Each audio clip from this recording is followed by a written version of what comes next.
अर्जक हैं श्री अनिल नायक, श्रीमती विभा नायक, पुत्री कुमारी अनुभा नायक, कुमारी अर्पिता नायक।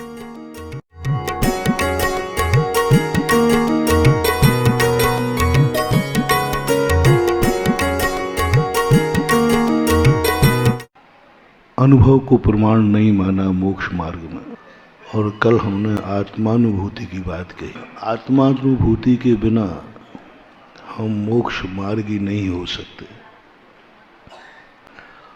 और अनुभव प्रमाण है नहीं।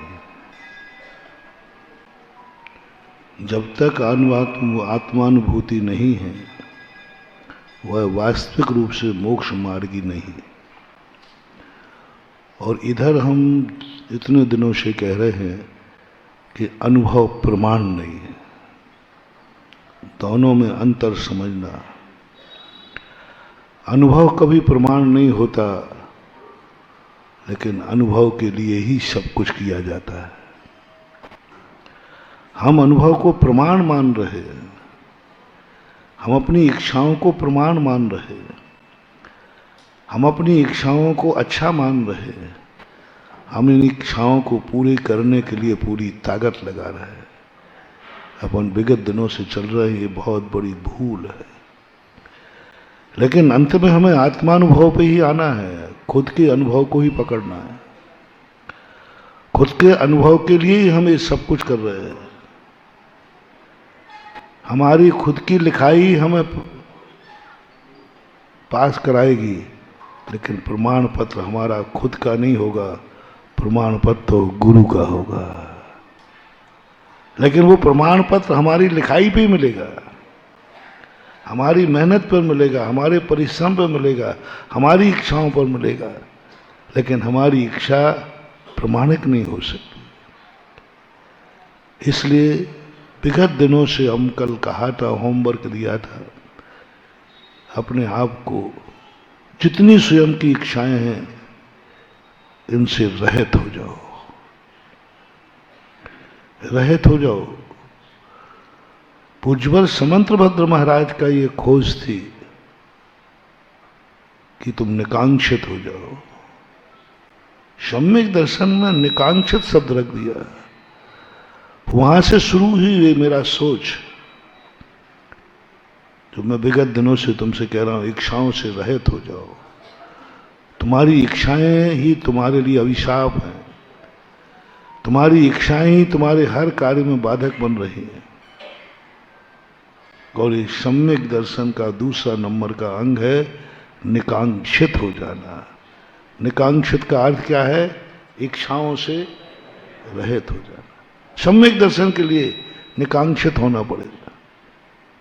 क्यों? क्यों इच्छाओं को मारा जा रहा है? क्यों इच्छाओं का निरोध किया जा रहा है? क्यों इच्छाओं को रोका जा रहा है? क्योंकि जिंदगी तो वही अच्छी है जो इच्छानुसार जीने को मिले। कल इस पर हमने विशद व्याख्या की थी। और सबके व्यक्ति एक ही मन में, मेरी जिंदगी इच्छानुसार हो। और इधर तुम पहला कदम रखा हमारे बिल्कुल विचारों के विपरीत है। धर्म पर श्रद्धा करूं कैसे? धर्म की ऋचाएं, धर्म की गाथाएं, धर्म के भाव हमारे अनुभव की कसौटी पर विपरीत जा रहे हैं। सब उल्टा हो रहा है। इधर लिखा है कि आत्मा अजर अमर अविनाशी है, उधर थोड़ा सा सांप आ जाए तो हमें मरने की पड़ती है। इधर शास्त्रों में लिखा है आत्मा अजर अमर है, उधर सबसे ज्यादा डर किसका है? मरने का। अब दोनों को एक करो तो जाने कहां से बैठे। जितनी बातें हैं शास्त्र में सब धर्म के विपरीत हो रहे हैं, ये इच्छाओं के विपरीत हो रहे हैं। मुझे मरने का डर लग रहा है और वो कह रहे तू मरता ही नहीं। बोलो भाई, कौन व्यक्ति है जो इस बात पर विश्वास करता हो कि मरते ही नहीं है? मरते ही नहीं है। और जो ये कहेगा उसे अभी मैं अध्यक्ष जी से कहूंगा, इसको 2 सेल्फास की गोली खिलाना। क्योंकि इसने क्या कहा है, मैं मरता ही नहीं हूं। तो खा के देख सही क्या करता है। हाँ ठीक है, हाथ कंगन को आरसी क्या, पढ़े लिखे को फारसी क्या है। जब तू अजर अमर अविनाशी है तो थोड़ा सा आग का चटका लगा के देख। अजर है, अमर है, अविनाशी है। कब अनुभव में आया, कब अनुभव में आया ये बात, कब अनुभव की परिणति में आया कि मैं अजर हूं। आग में बैठ करके दिखा दो कि मैं अजर हूं, आग को छू के दिखा दो कि मैं अजर हूं, आग को हाथ में लेके दिखा दो कि मैं अजर हूं, मैं जर नहीं सकता। है कोई माई का लाल जो हाथ जल रहा हो, अग्नि में हाथ डालना है अभी नहीं, और वहां कहना है मुझे अनुभव हो रहा है मैं जल नहीं सकता। अनुभव में, अनुभव में मैं जल नहीं सकता, नहीं होगा। मेरा हाथ मत डाल देना, मैं पहले कहता हूं मुझे तो हाथ जल जाएगा मेरा तो, और हाथ जल गया तो मेरा मुनिपद खतरे में पड़ जाएगा। क्योंकि अभी हाथ जल जाएगा तो आहार काहे से खाओगे, तुम तो चम्मच से खा लोगे। हमारे तो 2 ही हाथ है, इसलिए मैं तो अग्नि में नहीं डालूंगा। क्योंकि पर शास्त्र झूठे हैं, फिर अजर है, अमर है, अविनाशी है। शास्त्र में यही लिखा। बताओ भाई, भूख लगे तो रोटी खाने में सुख है कि रोटी नहीं मिले तो सुख है? वो कह रहा उपवास में सुख है। वो कहाँ, आखिर कितना समझाऊं मन को इन शास्त्रों की बातों पर, कितना समझाऊं। इधर रोटी मिल जाती है तो सुख है, वो कह रहा उपवास में सुख है। अनंत चौदस के दूसरे दिन पारणा के सुबेरे क्या होता है, मंदिर 4 बजे से खुल जाते हैं। कल माली पूछ, वो जल्दी सोता है उस दिन, बोले सुबह मंदिर जल्दी खुलना है। बोले कल के बनिया सब भूखे हैं। 5-6 बजे तक तो मंदिर में सब पूजा। वो पहला घूंट कैसा लगता है पारणा पे, अमृत। शास्त्र कह रहा है उपवास में सुख है, अनुभव कह रहा है रोटी में सुख है। शास्त्र कह रहे हैं कि नीरस में सुख है, और जिह्वा कह दे थोड़ा नमक तो डाल दे। जिह्वा कह रही अनुभव में, मसाले में सुख है, और शास्त्र कह रहे हैं नीरस में सुख है। ये सब कहानियां इतनी विपरीत क्यों हो रही है? मूल कारण है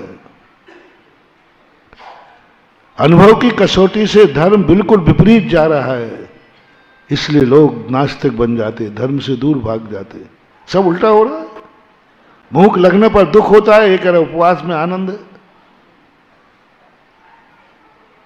बिना रस का खाने में गले से नहीं उतरता, और वो कहते सबसे अमृत भोजन है रस रहे।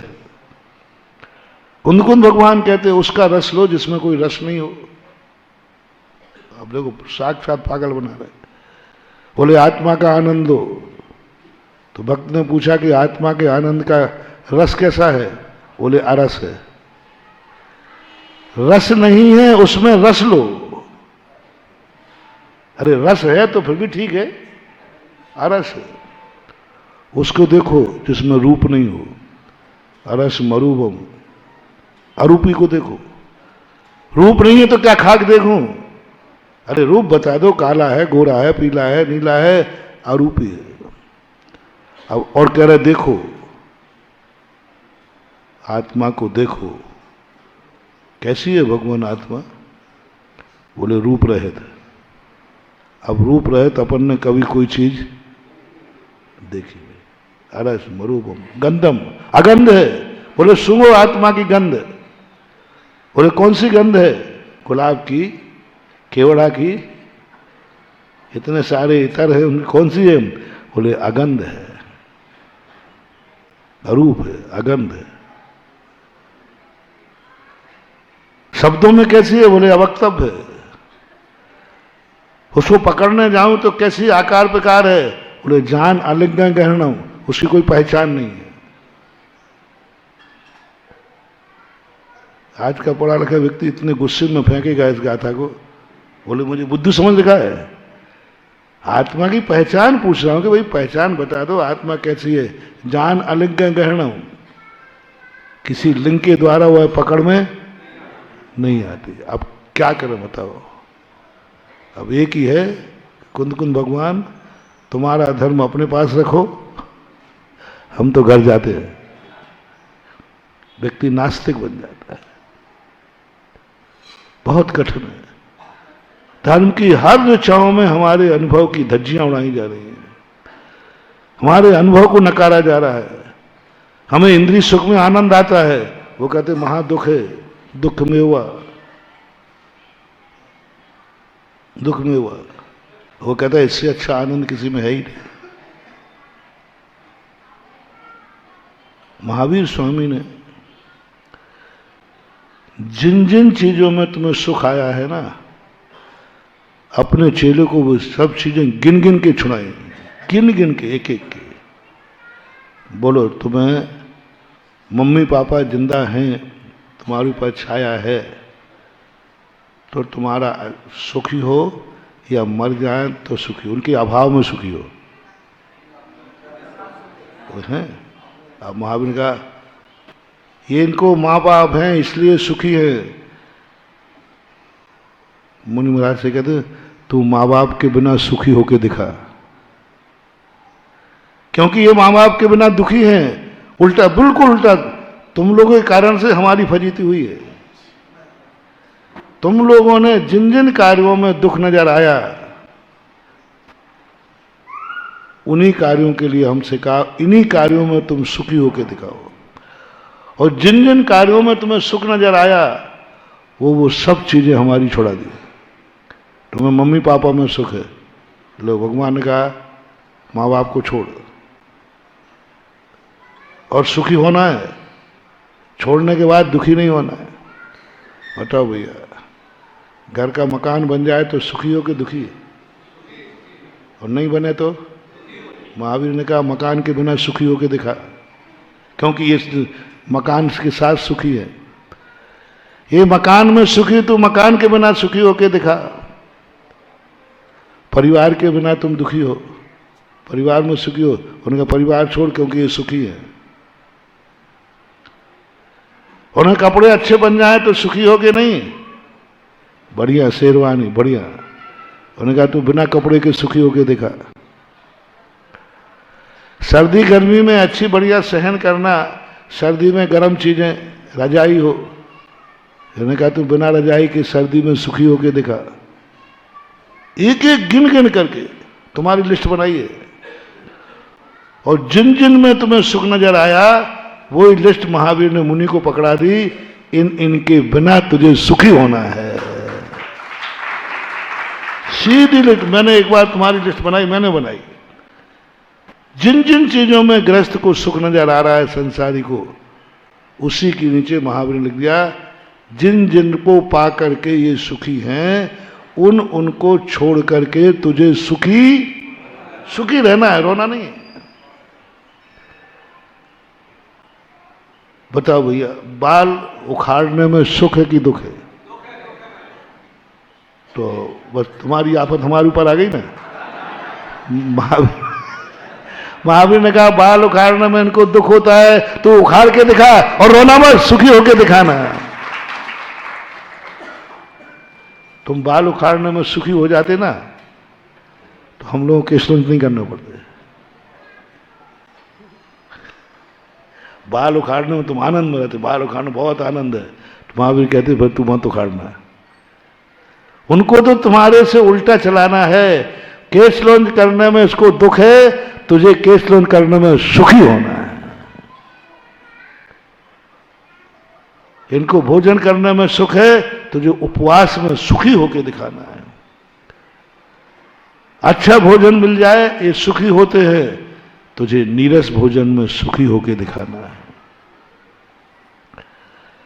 गर्मी में चल रहे हैं, नंगे पैर चल रहे हैं, इनको बढ़िया जूते हों तो सुख है, तुझे नंगे पैर चल करके सुखी होके दिखाना, रोना मत। अब ये सारे तमाशे साधारण व्यक्ति देखता है तो सोचता है जिसके मार्ग में इतने दुख हैं मंजिल में कितने होंगे। एक सज्जन थे, बिना नाम भी बता रहा हूं, उनके भाव थे कि महाराज मुनि की दशा बहुत बड़ी विचित्र है, आनंद की बातें हैं, मुनि को बहुत आनंद आता है। ये पढ़ लिया उन्होंने, बस महाराज एक आशीर्वाद दो कि मैं मुनि बन के मरूं, बस मरने के पहले मैं मुनि जरूर बनूंगा। बहुत तीव्र भावना थे, स्वाध्यायशील थे। एक दिन मैं बिहार कर रहा था राजस्थान में, मेरे पैरों में छाले पड़े थे, फोड़े पड़े थे। मैं एक पेड़ के नीचे बैठा था, वो आ गए, उन्होंने पैर देखे, बोले महाराज पैरों में क्या हो गया? भाई छाले पड़े। बोले महाराज चलने पर ऐसे छाले पड़ते, फिर भी अभी और चलना है? मैंने कहा अभी तो 10 किलोमीटर और चलना है। और मैंने कहा 10 नहीं, कल सुबह फिर चलना है। लगभग 300 किलोमीटर का बिहार था। बोले इस हालत में करोगे? इस हालत में बिहार होगा? मैंने कहा हाँ करना तो ही।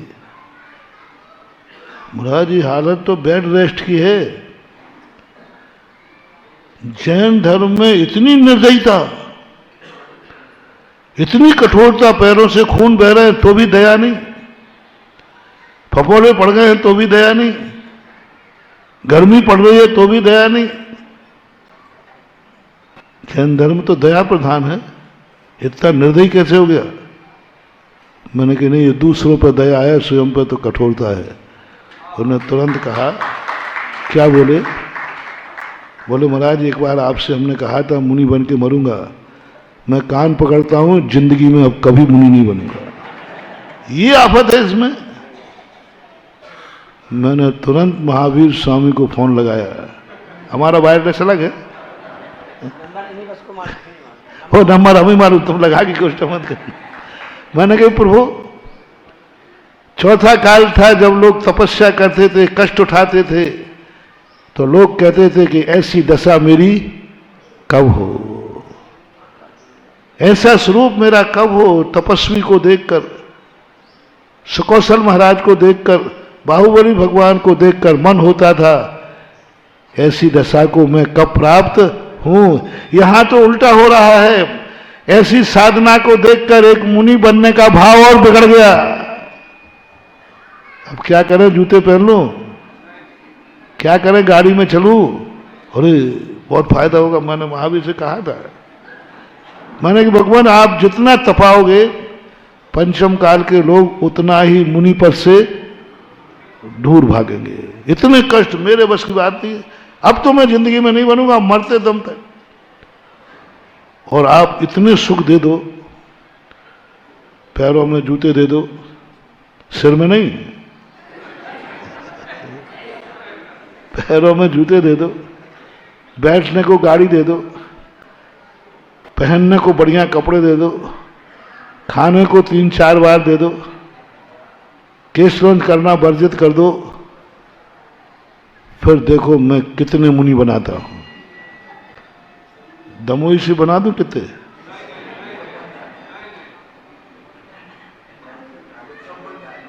पर सारी सुविधाएं with house, with family, with money, with diet, सब चीजें यदि सुविधाएं दे दो तो भगवान मुनि महाराज बनेंगे। बहुत ज्यादा, बहुत ज्यादा। आप लोग मुनि नहीं बनना चाहते क्या? क्यों नहीं बन रहे हो? क्यों नहीं बन रहे बोलो? क्योंकि मेरे से केश नोज नहीं बनेंगे। मैं एक आसन, मैं नंगे पैर, यही सब बाधाएं हैं ना, बनने का भाव तो है। और ये सारी सुविधाएं मिल जाएं तो चिंता मत करो, बीवी भी साथ रहेगी, चिंता मत करो, बाल बच्चे भी साथ। भगवान से कहा मैंने, यदि मुनियों की संख्या बढ़ाना है तो इतनी छूटें दे दी जाएं, सारा जगत मुनि बन जाएगा। अरे मुनि बनने में फायदा ही, केसवन मत करो। मूड मुड़ाए 3 गुण, सिर की मिट गई खाज, खाने को लड्डू मिले और हो कहे महाराज जय जय गुरुदेव, कौन नहीं बनेगा। चर्या इतनी कठिन कर दी कि सम्यक दृष्टि तो जितनी कठिन चर्या देखता है परिणाम आते हैं भगवान, ऐसा कठिन चर्या मैं कब पालन करूंगा। शुकौशल महाराज को शेरनी के द्वारा खाते हुए देखकर तुम्हारा क्या परिणाम होता है। लो सम्यक दर्शन का थर्मामीटर दे रहा हूं। शेरनी खा रही है। 500 मुनियों में आपने देखा मंदिरों में एक भी सुखी मुनि का चित्र नहीं बनाते। किनका बनाते हो? सबके दुखी। सुखी मुनिराज भी हुए हैं जिन पर कोई उपसर्ग, उनका मंदिर में एक भी चित्र नहीं है। सारे चित्र किनके हैं? जिनका खूब संकट आए। अच्छी सतियां भी हुई हैं जिन पर कोई संकट नहीं आया, उनका नहीं बनाओगे। किनका बनाओगे? जिन सतियों पर संकट। कुछ तीर्थंकर ऐसे हुए जिन पर कोई कष्ट नहीं आया, उनकी मूर्ति तुम्हें पसंद नहीं है। वो सुदंत भगवान, श्रीनाथ भगवान, इनको रंच मात भी कष्ट नहीं आए। और जिन भगवान पे कष्ट आए, मूर्ति कौन सी पसंद करते आप? क्यों? यानी आपकी पसंद क्या है? हम लोग कष्ट भोगे, वो आपकी पसंद है। मैं करूं क्या तुम्हारे, बताओ। मैं सुखी रहूं तो तुम्हें अच्छे नहीं लगते। जो भगवान सुखी रहे वो तुम्हें पसंद नहीं है। और जो भगवानों ने खूब कष्ट उठाए वे भगवान तुम्हें पसंद है। तो भक्तों की पसंद यदि दुकान पर रखना है तो क्या करना पड़ेगा? यानी जितने हम कष्ट झेलें उतने ही तुम मुझे चाहोगे। पारसनाथ भगवान ने कष्ट झेले और कोई अंतर नहीं। मैंने पूरा पुराण पढ़ लिया। पारसनाथ में, अजितनाथ में, पुष्पनाथ में कोई अंतर नहीं है। बस अंतर है कि उन्होंने कष्ट झेले नहीं और उन्होंने कष्ट झेले हैं जो तुम्हें पसंद है। कौन सी पिक्चर हिट होती है? जिसमें हीरो की जम की धुलाई हो। जितनी ज्यादा धुलाई जो हीरो की होती है वह पिक्चर उतनी ही हिट होती है। तो तुम लोगों की पसंद के कारण कुछ हम लोगों को अच्छा लो सम्यक दर्शी बता रहा हूं। एक सुकौशल महाराज को शेरनी खा रही है। 500 मुनियों को घानी में पेला जा रहा है। आप बताओ, आपकी आत्मा, आप यदि मुनि बनोगे तो शेरनी तुम्हें भी खाएगी, मांस लौच लौच के खाएगी। आप अपनी पसंद बताओ क्या है? मुनि बनने का प्रस्ताव वापस ले लोगे कि चलने दें? 99% वापस ले लेंगे।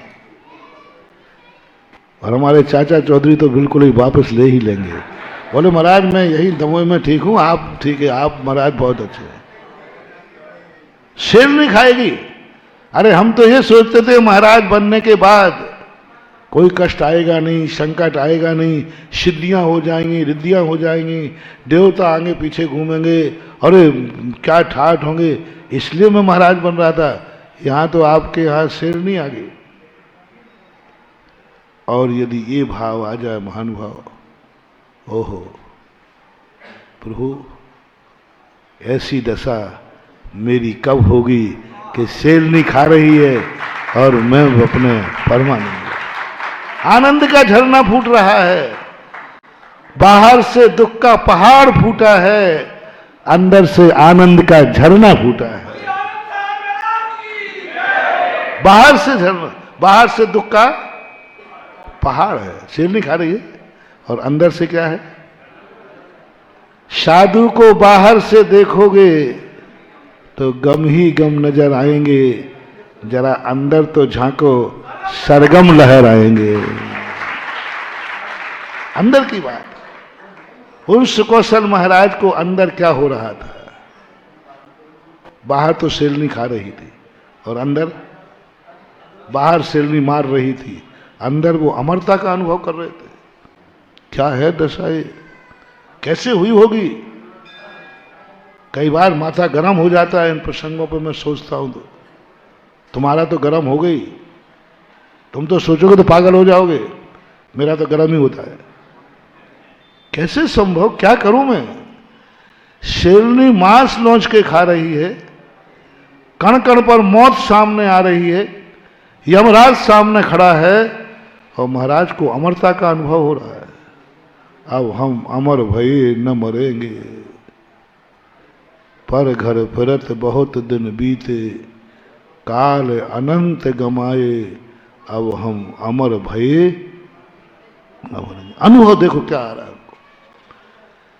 मौत सामने है, एक एक क्षण में मौत आ रही है, शालिनी दांतों से खींच रही है मांस, और उनको अमरता का अनुभव हो रहा है, उनको आनंद का अनुभव हो रहा है। कहीं गप तो नहीं है? आ रहा है भाव, आ रहा है। तुम सही बोलो या नहीं बोलो, जब हमें मच्छर काटता है ना और मम्मी कहती है जिनवानी, देख उनको शेर खा रहा था, तो हम तो कह देते हैं मम्मी गप बोल रही हो। ऐसा हो ही नहीं सकता। जब मुझे मच्छर काटने में इतना दुख है तो शेर के काटने में कितना होगा ये तो जरूर मुझे समझ में आ रहा है, लेकिन उनको दुख ही नहीं हो रहा है और यहां प्राण निकल रहे हैं।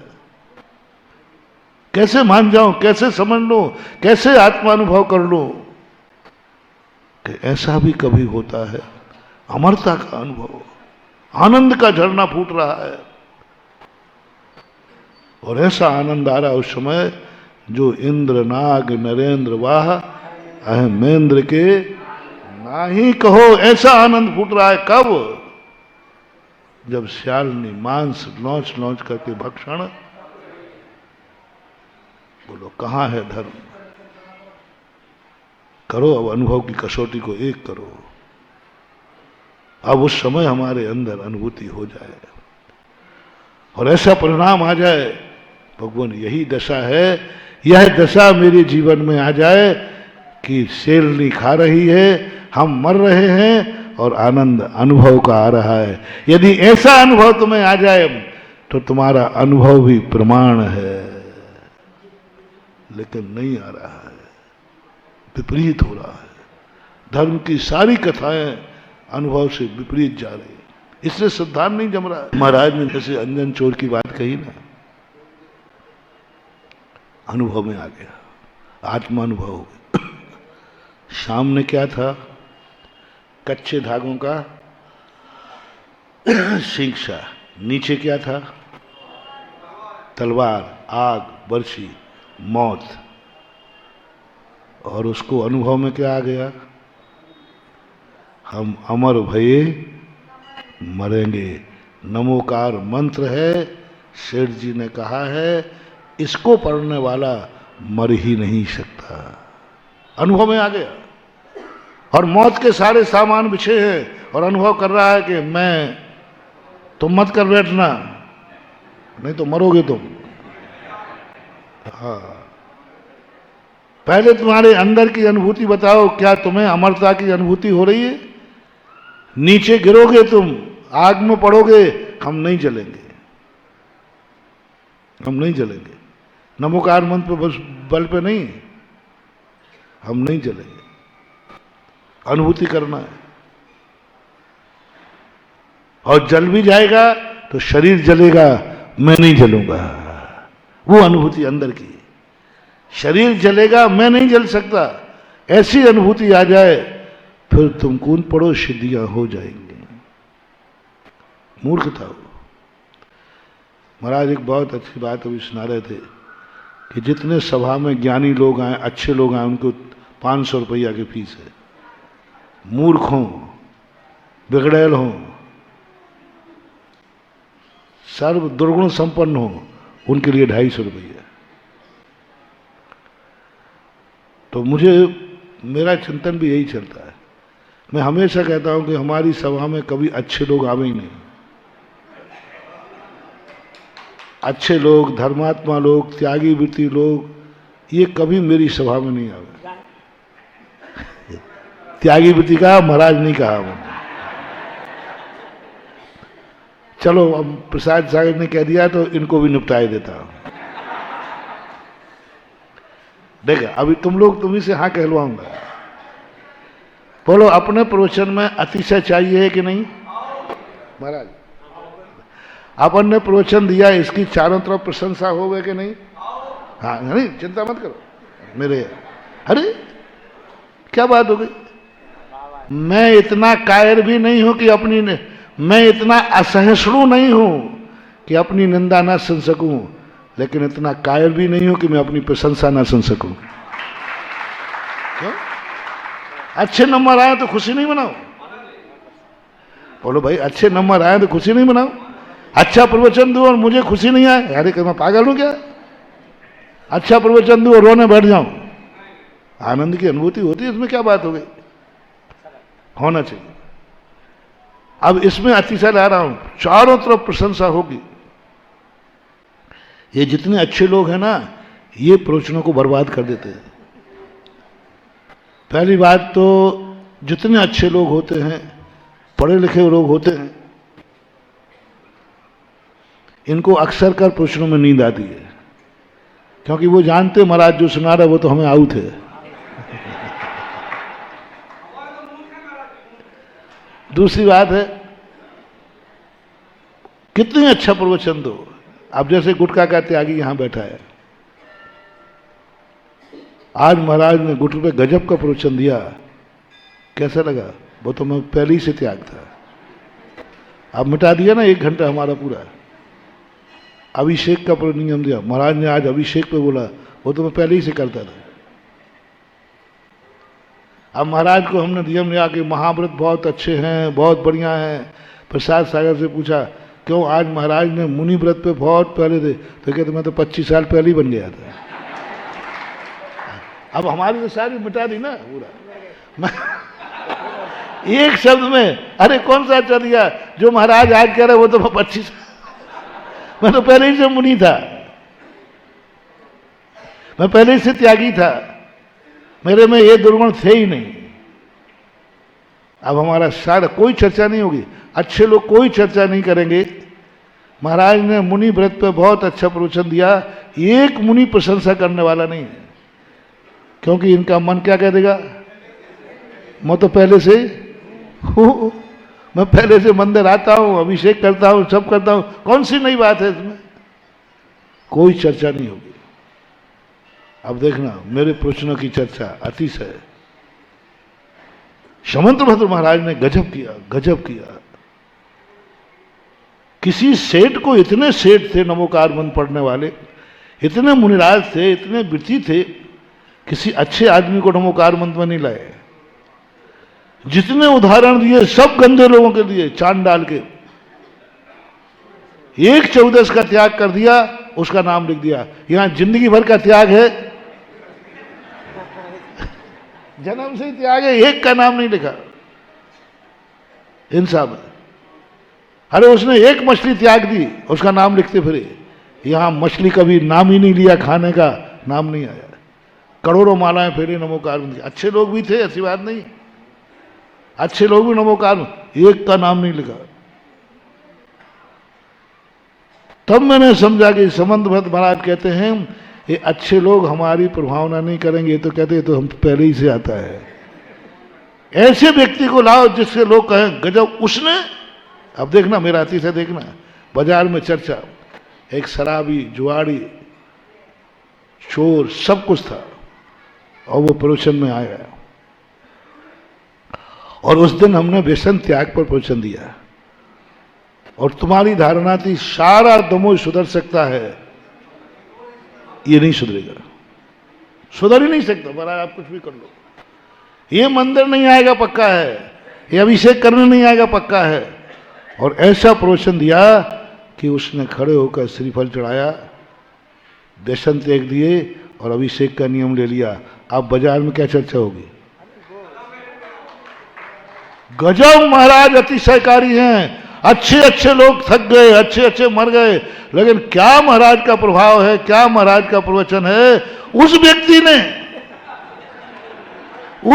ने अभिषेक का नियम ले लिया, तो बोलो मेरा प्रवचन की महिमा कौन बढ़ाएगा। इसलिए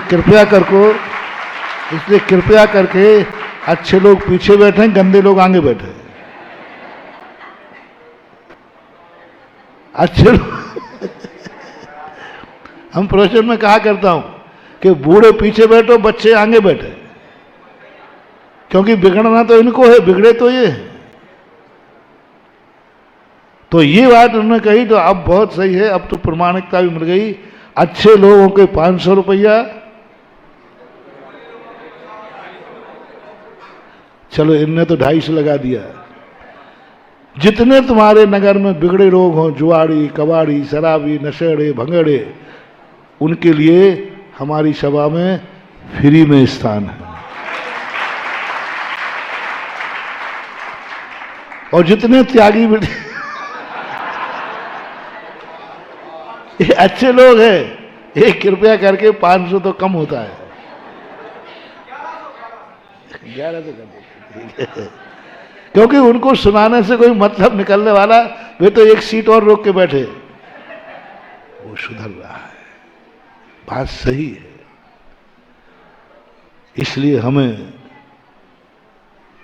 इसलिए आप लोगों को फोकट में एंट्री चाहिए है, तो सभा में मूर्ख बन करके आना।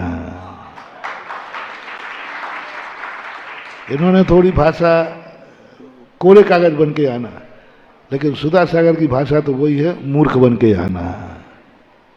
कुछ नहीं, मैं कुछ नहीं जानता, इडियट, मुझे कुछ मालूम नहीं है। जो गुरु बताएंगे वही सत्य है और वही स्वीकार है, और यही है। अपनी सारी की सारी जो मान्यताएं हैं, वो ज्ञानी बन के बड़ों के पास नहीं जाना, समर्थ बन के अमीर के पास नहीं जाना, बिल्कुल कोरी किताब लेकर, कोरा रूप लेकर, फिर जो तुम्हें उपलब्धि होगी डबल पुण्य लगेगा, तुम्हारा सुधार हो जाएगा, और गुरु के प्रवचनों की महिमा सारे जगत में फैल जाएगी। हो कल सुबह ऐसे ही हमारे आगमन को अतिशय में बदलने का मौका है। और जहां मैं जाता हूं, लोग मुझे वैसे ही अतिशयकारी बोलते हैं,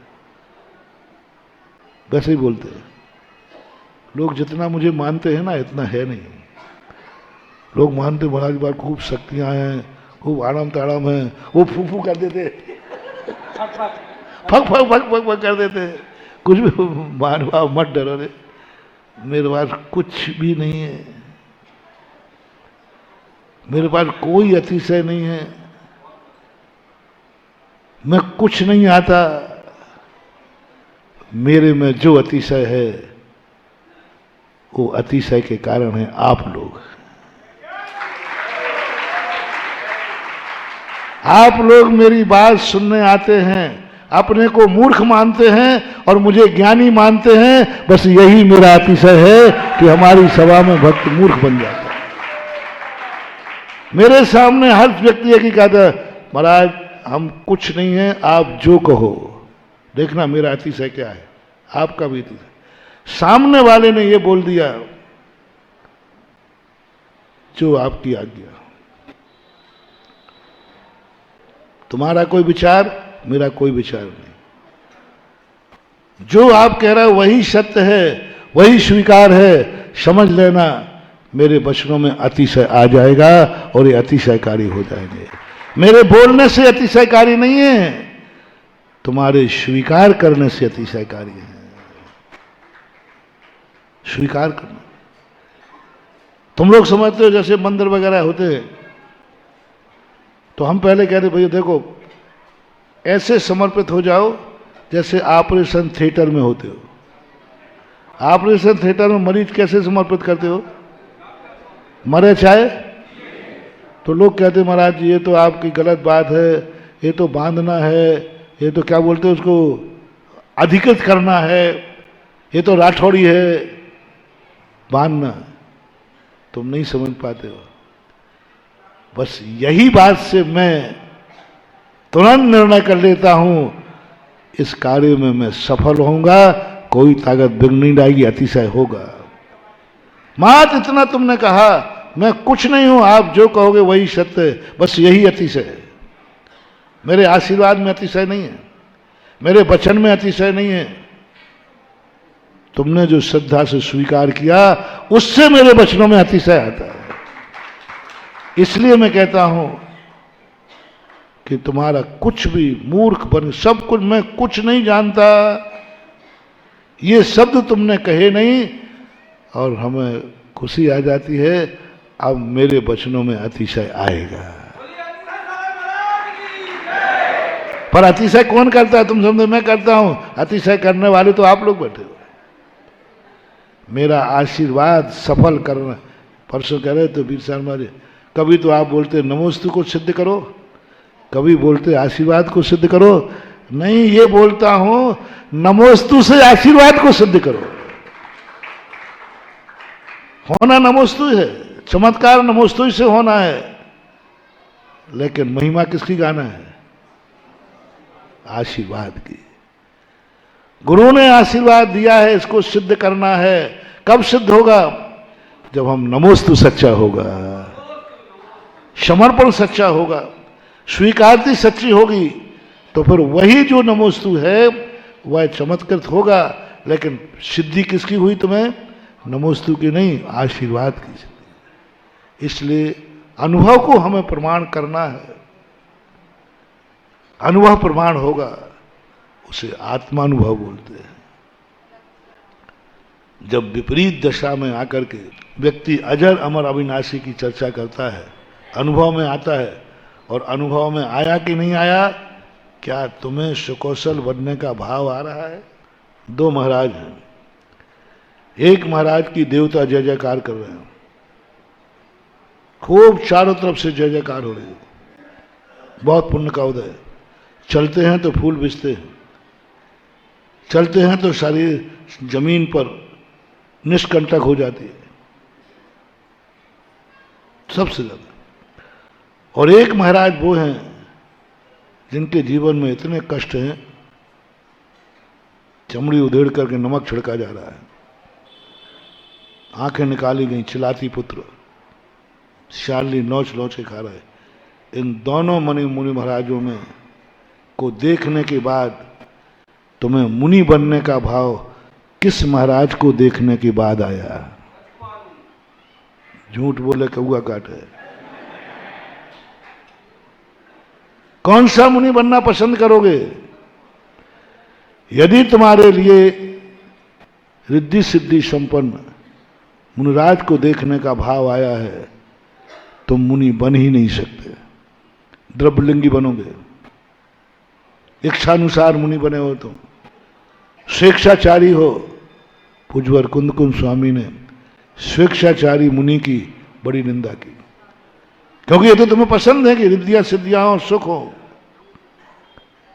कभी मुनि नहीं बन पाओ, क्योंकि तुमने सुख देख लिए, सुख को देखकर दुनिया के भाव, लेकिन कभी ये भाव आ जाए सुकौशल मुनिराज को देख करके मेरा मुनि बनने का भाव आया है, और ये भाव आया है, यही दशा मुझे प्राप्त हो, जाओ तुम मुनि बनोगे, सच्चे मुनि बनोगे, और तुम्हारे मुनि पने में चमत्कार होगा। इसलिए मंदिरों में उन मुनियों की फोटो नहीं है जिन पर कोई संकट, क्योंकि उनको देखकर तुम्हें मुनि बनने का भाव आया। द्रव्यलिंगी मिथ्या दृष्टि। उन मुनियों के चित्र बनाए जिन्होंने संकट पर, उन मुनियों के चित्र बनाए जिन्होंने जितना धर्म किया उतने संकट आए, जितना धर्म किया उतने संकट आए, उनके चित्र बनाए। रामचंद्र जी की कथा बांची जाती है, 8 बलभद्र और हुए, उनका नाम क्यों नहीं लेते आप? राम तो सभी थे, राम तो सभी थे। 8 बलभद्रों के नाम भी याद नहीं, मुझे ही नहीं, हमें याद नहीं है। राम का आज किसको याद नहीं है? क्या विशेषता थी बलभद्रों में? कुछ नहीं। उन बलभद्रों के जीवन में कष्ट नहीं आया, इन बलभद्रों के जीवन में, राम के जीवन में धर्म करने से कष्ट, धर्म करने से संकट दूर होते हैं। ये जैन मिथ्या दृष्टि है, ये मिथ्या दृष्टि है, द्रव्यलिंगी है। धर्म करने से, रिपीट करो, संकट दूर होते हैं। धर्म करने से इच्छाओं की पूर्ति होती है। ये कोई धर्मात्मा की निशानी नहीं है। धर्मात्मा की निशानी है धर्म करने से संकट आते हैं। जैसे रामचंद्र जी ने पिता की आज्ञा मानी। यदि नहीं मानते तो कोई संकट नहीं आता। मानने का फल क्या हुआ? वनवास। कितने संकट आए। और नहीं मानते तो सोचो, कल्पना करो, रामचंद्र जी एक बात कहे नहीं मानना है तो बोलो कितने कष्टों से बच जाते। अयोध्या के राजा होते, राजगद्दी होते, महलों में होते, कोई उनके ऊपर धूल भी नहीं फेंक सकता था। मात एक अधर्म का सहारा लेना था। मात पिता की आज्ञा का पालन नहीं करूंगा, इतना सा, कोई बड़ा पाप नहीं कर रहे थे, इतना सा पाप था, इतना सा, कितना था वो पकड़ भी नहीं आ रहा है, इतना सा पाप था। मैं वनवास पिता की आज्ञा है नहीं मानूंगा। बड़ा हूं, पंचायत बैठा लूं। पंचायत किसके पक्ष में जाती है? रामचंद्र जी। हम साधुओं से भी पूछते तो किस पक्ष में जाते? कानून उनके पक्ष में, पंचायत उनके पक्ष में। और एक और, ओहो, दशरथ जी ने कहा बेटा मैं तो वचन का बंधा हुआ हूं, तू तो वचन का बंधा नहीं है, मैं तो जरूर कहूंगा तू मानना मत। दशरथ ने कहा है रामचंद्र से कि मैं तो वचन का बंधा हुआ हूं, तू तो वचन का बंधा नहीं है मेरे से। तूने तो कभी नहीं कहा कि मैं पिता की आज्ञा मानूंगा। तेरा कोई वचन नहीं, वचन मेरा है, इसलिए तू मुकर जाना कि मैं नहीं जाता हूं वनवास। पिताजी ने कहा दशरथ से। माता तो कह ही रही थी। और रामचंद्र जी जानते थे कि पिता की आज्ञा मानने से कितने कष्ट हैं। ये सब मालूम था उनको। पद्म पुराण में रविशेन आचार्य महाराज ने लिखा है, सब कुछ मालूम था उनको कि मैंने पिता की आज्ञा मानी, कितने कष्ट हैं। उसका प्रसंग आया है, सीता को संबोधन कर रहे हैं। रामचंद्र जी वनवास जाते समय सीता को संबोधन कर रहे हैं कि जिद मत करो तुम मेरे साथ जाने की। मालूम वहां कितने कष्ट होंगे। जितने कष्ट आए हैं ना, ये सब रामचंद्र जी ने सीता को पहले गिना दिए थे, क्योंकि वो तो सबको मालूम है वनवास में क्या कष्ट आएंगे। ये भी बता दिया कि मैं तुम्हारी रक्षा कैसे करूंगा, दो लोग हम कैसे रक्षा कर पाएंगे, सब कुछ बता दिया था। है ना। रामचंद्र जी जानते थे कि पिता की आज्ञा पालन करने से कितने कष्ट हैं और नहीं मानने में कितने सुख हैं। फिर उन्होंने क्या किया? क्या तुम्हारी हिम्मत है? धर्म करूंगा तो कष्ट आएगा, धर्म नहीं करूंगा तो कष्ट नहीं आएगा।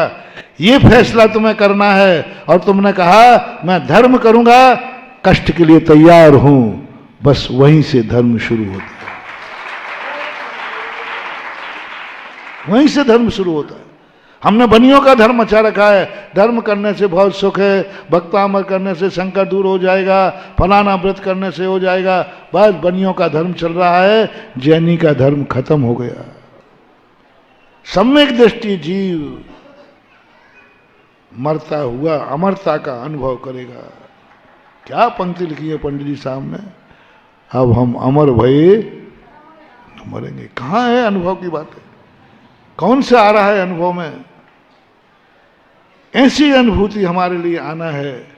और अभी जो हमें अनुभूति आ रही है कि मैं मर सकता हूं, कष्ट आएंगे मेरे जीवन में, ये अनुभूति वर्जित कर रहा हूं 3 दिन से।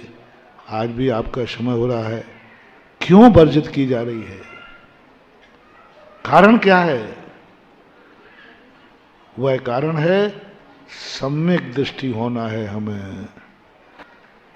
सम्यक दृष्टि होने के लिए पहला कदम है निसंकित के बाद निकांक्षित होना। कल मैंने कहा था ना कि धर्मात्मा बनना है, सम्यक दृष्टि बनना है, तो सबसे पहले इच्छाओं से रहित हो जाओ। तुम्हारे मन में कोई इच्छा तो नहीं है? कल कहा था मंदिर के आने के बाद कोई इच्छा पूर्ति कराने का भाव तो नहीं है? बड़े लोग मिलने के बाद इच्छा पूर्ति कराने का भाव तो नहीं है? बड़े लोगों से अपने संकट दूर कराने का भाव तो नहीं है? ऐसा तो नहीं है कि अब कुछ नहीं है, महाराज का आशीर्वाद है, हमारे सब संकट दूर हो जाएंगे, ये भाव तो नहीं आ रहा है? बड़े की सिद्धि तुम्हें नहीं होगी, गुरु की सिद्धि नहीं होगी, क्योंकि तुम्हारा भाव क्या है? गुरु महाराज का आशीर्वाद है, कोई संकट आएगा ही नहीं, गुरु की सिद्धि नहीं होगी। महाराज का आशीर्वाद है, मेरी हर इच्छा पूरी हो जाएगी, गुरु की सिद्धि नहीं होगी। पर यही अपन सबकी धारणाएं हैं कि नहीं? मंदिर के प्रति यही धारणा है कि नहीं? नमोकार मंत्र के प्रति, भक्तांबर के प्रति, पूजा पाठ के प्रति, अभिषेक के प्रति, सब में एक ही धारणा है। यही धारणा हमें धर्म से दूर कर रही है। अब थोड़ा सा उल्टा कर लो, थोड़ा सा कर लो कि नहीं, धर्म करने से संकट आएगा, धर्म करने से संकट नहीं आएगा, ये नहीं, धर्म करने से संकट आएगा, पक्का है आएगा। और धर्मात्मा पर संकट नहीं आए तो वो नकली धर्मात्मा है। इसलिए संकट आ रहा है, यही असली धर्मात्मा की पहचान है। आनंद, हमें मालूम है क्या क्या संकट आने वाले हैं धर्म से। मुनि को महाराज ने पहले ही बता दिया था, मुनि बनने से सुख क्या है ये नहीं बताया पहले, मुनि बनने से कष्ट क्या। सबसे पहले केशरंज कराया, देख ले, पहले सबसे पहले केशरंज कराया, देख ले, मुनि बनने के पहले ये कष्ट भोगना पड़ेगा।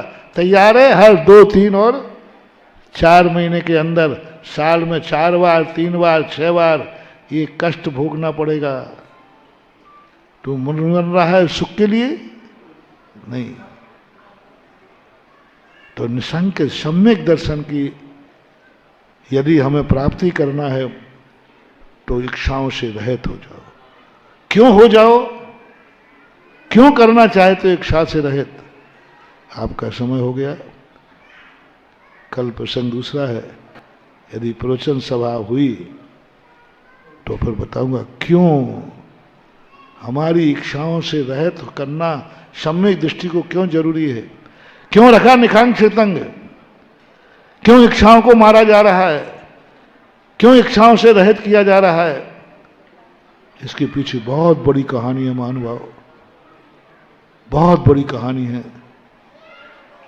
बच्चे को क्यों कहा जा रहा है मुझे तो मिट्टी खाने में आनंद आ रहा है, मुझे तो मिट्टी खाने में आनंद आ रहा है, और मिट्टी छुड़ा दी जाए तो रोना आ रहा है, ये माँ मुझे मेरा सुख क्यों नहीं देखना चाहती, माँ मुझे सुखी क्यों नहीं देखना चाहती। सुनो रे बालको, उस बालक की कहानी नहीं, तुम भी बालक ही हो। इसलिए भगवती आराधनाकार ने गृहस्थ को बालक ही कहा है। मैंने सोचा कि 80 साल के बुढ़े को बालक कह रहे हैं, तो बालक का लक्षण देखा कि बालक मिट्टी खाता है, उसको अच्छी लगती है, और जब मिट्टी छुड़ाएं तो उसको बुरा लगता है। वो कहता है कैसी माँ है, मुझे सुखी नहीं देखना चाहती। ऐसे ही तुम संसार के विषय भोगों की मिट्टी खाते हो, और हमने छुड़ाया और तुमने लगा महाराज को पता नहीं क्या हो गया, हमें अच्छा देखने नहीं चाहते। गुटखा खाने वाला भाग रहा है, रात्रि भोजन करने वाला भाग रहा, अपन मंदाहार में नहीं जाना, रात्रि भोजन त्याग देंगे क्योंकि उसी में तो हमें अच्छा लग रहा है। और पता नहीं महाराज हमें सुखी देखना चाहते कि नहीं। धन दौलत देखा और दान दिलाएंगे, पता नहीं महाराज हमें धनवान देखना चाहते नहीं, बस धन देखा नहीं और कहते दान दे, है ना। महाराज लोग हमें सुखी देखना ही नहीं चाहते हैं, ये धारणा तुम्हारी बनी है, यही धारणा बालक की बनी है कि माँ मेरे लिए सुखी क्यों नहीं देखना चाहती, मुझे तो मिट्टी खाने में अच्छा लग रहा है। और महानुभाव, तुम्हारी तो आदत हो गई, माँ मुझे मिट्टी खाना अच्छा लग रहा है, माँ क्यों नहीं खाने दे रही है, आरोप लगाओ माँ मुझे सुखी देखना ही नहीं चाहती। अब ये आरोप लगा दो तुम मुझे, आप लोग महाराज हमारे हर सुख में बाधक हैं, आप सुखी देखने नहीं चाहते, आप दुखी हैं, हम लोगों को भी उसी मार्ग पर लाना चाहते। आज तुम्हारी बात कही, कल यदि मिलेगा समय तो माँ तुम्हें सुखी क्यों नहीं देखना चाहती है, माँ मिट्टी छीन कर तुम्हें रोना क्यों देखना पसंद कर लेती है। जब माँ के अंदर की कहानी सुनोगे तो रोंगटे खड़े हो जाएंगे और कान पकड़ के कहोगे आई एम सॉरी प्लीज, मैंने माँ पे आरोप लगाया, ये मेरी। अब माँ का हृदय सुनाऊंगा, समंत भद्र के आज बताऊंगा कि वो क्यों नहीं चाहते हैं कि तुम इच्छाओं से रहित हो जाओ, क्यों चाहते हैं इच्छा से रहित करना। आज तो इतना ही समय हो गया। इस कार्यक्रम के पुण्यार्जक थे श्री अनिल नायक, श्रीमती विभा नायक, पुत्री कुमारी अनुभा नायक, कुमारी अर्पिता नायक।